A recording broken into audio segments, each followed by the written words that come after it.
What's up, everybody? It's Draymond Green. Make sure you subscribe to the Volumes YouTube channel below so you don't miss any more of this great content going forward.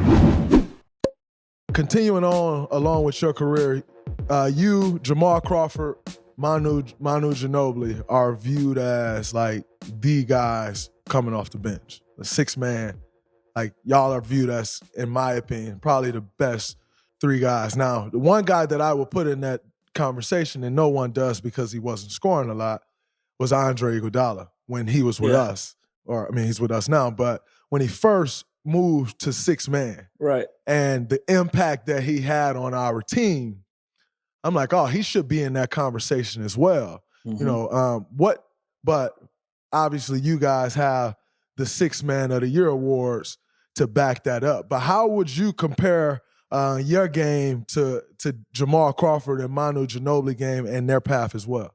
Hennessy celebrates those who never stop, never settle, and their never-ending pursuit of greatness. Maurice Ashley lives his passion. An inspiring story of intellect and brilliance, his ability to push the potential of his own mind to new levels of greatness is universally inspiring. In the world of the mind, there are no limits. Hennessy, never stop, never settle. If you want to learn more about Maurice Ashley, visit www.hennessy.com. 21 plus, please drink responsibly. I think we all three had three different unique paths, and all three of us got it done. You know, I think you can find a lot of spots in Manu's career where you can say he's the greatest sixth man. You can find a lot of spots in Jamal's career where you can say that, and you can say it about mine. I think all three of us had such different routes and so different, unique games. Like I can't do half the shit that Jamal do with the basketball. Yeah. You know what I mean? Crazy. I can't do half of it. I couldn't even try.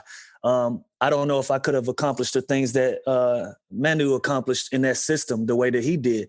You know, and I don't think those guys could have put teams on their back the way that I did. You know, so all of our paths were completely different, but you got to respect all three. You know what I mean? Yeah, no, facts. For sure. And they just start renaming all of these awards.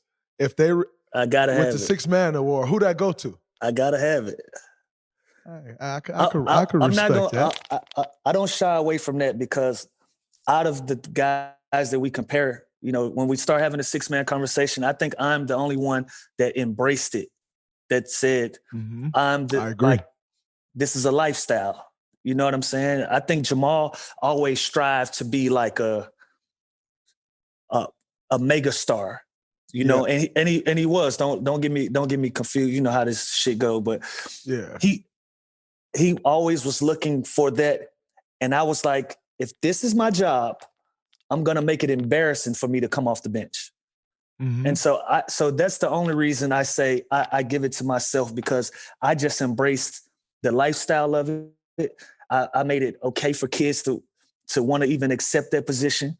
And I made this shit look cool. You know what I'm saying? And so I give it to myself.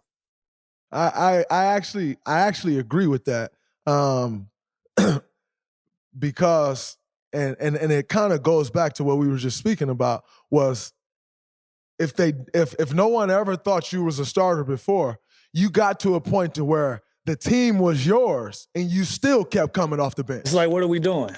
You know what I'm saying? It was like, what are we doing? And it got to a point where Doc was like, you're still coming off the bench. He like, I'm not going to throw you off of your rhythm. Like I know what I get out of that.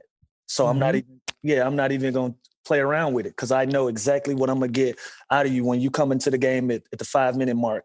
I know it's on. So we're going to leave that in place. You know what I'm saying? I think, you know, with the other guys, like they were just a great unit with Manu. They were a great unit. Like shit, you look at games, he was coming in the game at the 10-minute mark.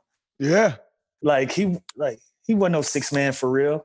You know, Jamal was always striving to be a superstar, be an all-star, be a highlighted player in this league. He was always striving for that. And I think I was just the one guy that was not saying that I was complacent and I was cool with my position.